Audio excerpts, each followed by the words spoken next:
اے میرے خدا، اے میرے خدا، تو نے مجھے کیوں چھوڑ دیا؟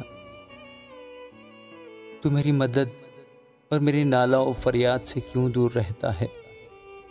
اے میرے خدا، میں دن کو پکارتا ہوں پر تو جواب نہیں دیتا، اور رات کو بھی، اور خاموش نہیں ہوتا۔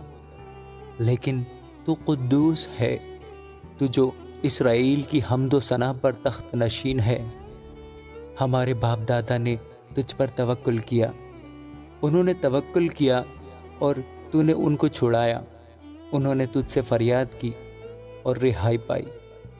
انہوں نے تجھ پر توکل کیا اور شرمندہ نہ ہوئے۔ پر میں تو کیڑا ہوں، انسان نہیں، آدمیوں میں انگشت نما ہوں اور لوگوں میں حقیر۔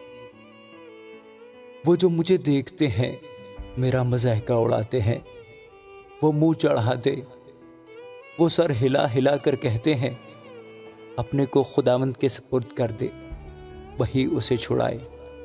جبکہ وہ اس سے خوش ہے تو وہی اسے چھڑائے۔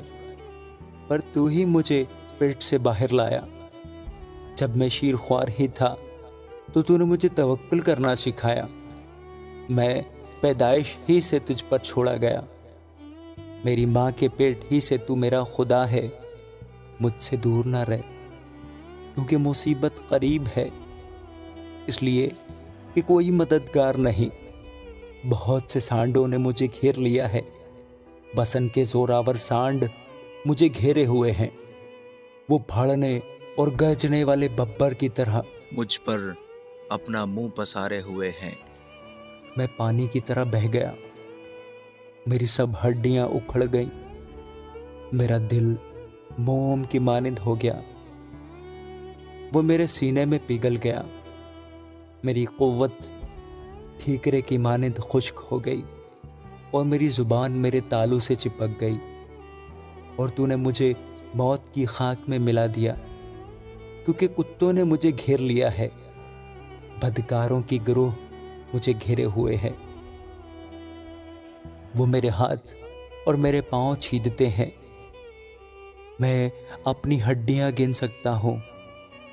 وہ مجھے تاکتے اور گھورتے ہیں، وہ میرے کپڑے آپس میں بانٹتے ہیں اور میری پوشاک پر کوڑا ڈالتے ہیں۔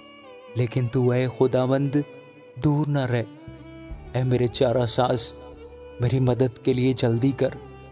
میری جان کو تلوار سے بچا، میری جان کو کتے کے قابو سے، مجھے ببر کے منہ سے بچا، بلکہ تو نے سانڈوں کے سینگوں میں سے مجھے چھڑایا ہے۔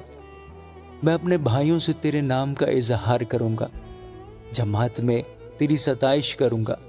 اے خداوند سے ڈرنے والو، اس کی ستائش کرو، اے یعقوب کی اولاد، سب اس کی تمجید کرو۔ اے اسرائیل کی نسل، سب اس کا ڈر مانو، کیونکہ اس نے نہ تو مصیبت زدہ کی مصیبت کو حقیر جانا، نہ اس سے نفرت کی، نہ اس سے اپنا منہ چھپایا، بلکہ جب اس نے خدا سے فریاد کی تو اس نے سن لی۔ بڑے مجمع میں میری ثنا خوانی کا باعث تو ہی ہے، میں اس سے ڈرنے والوں کے روبرو اپنی نظریں ادا کروں گا۔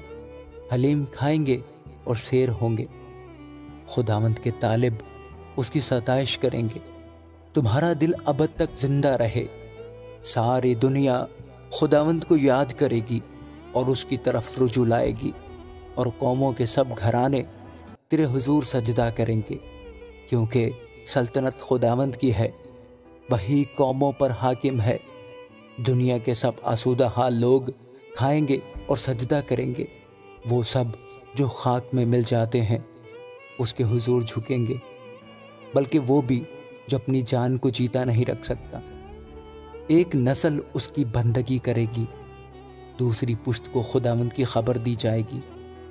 وہ آئیں گے اور اس کی صداقت کو ایک قوم پر جو پیدا ہوگی یہ کہہ کر ظاہر کریں گے کہ اس نے یہ کام کیا ہے۔ آمین۔